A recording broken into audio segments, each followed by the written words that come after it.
હવે દેવો દ્વારા ભક્તિથી કરાતા 19 અતિશયોનું વર્ણન શરૂ થાય છે. પરમાત્માને કેવળ જ્ઞાન થતાં ઇન્દ્રો અને દેવતાઓ ભક્તિના ભાવથી દેવલોકમાંથી નીચે આવે છે.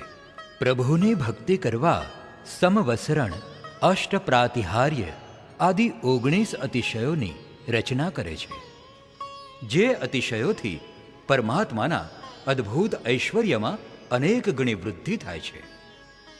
આવો આપણે 19 અતિશયોની સ્તુતિઓ દ્વારા પ્રભુની ભક્તિપૂર્વક સ્તવના કરીએ.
પરમાત્મા જ્યારે વિહાર કરતા હોય છે ત્યારે એમની આગળ આકાશમાં ધર્મચક્ર ચાલતું હોય છે.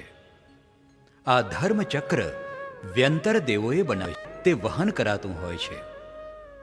1000 આરાઓથી શોભતું આ ધર્મચક્ર સુવર્ણથી બનેલું હોય છે અને રત્નોથી મઢેલું હોય છે. પરમાત્મા જ્યારે સિંહાસન પર બિરાજમાન થાય છે ત્યારે દરેક સિંહાસનની આગળ સુવર્ણના કમળ ઉપર પ્રતિષ્ઠિત થાય છે. સૂર્ય કરતાં પણ અધિક તેજસ્વી દશેય દિશામાં પ્રકાશને ફેલાવતું આ ધર્મચક્ર મિથ્યા દ્રષ્ટિ માટે જાણે કાળચક્ર છે, તો સમ્યક દ્રષ્ટિ માટે જાણે અમૃતનું અંજન છે.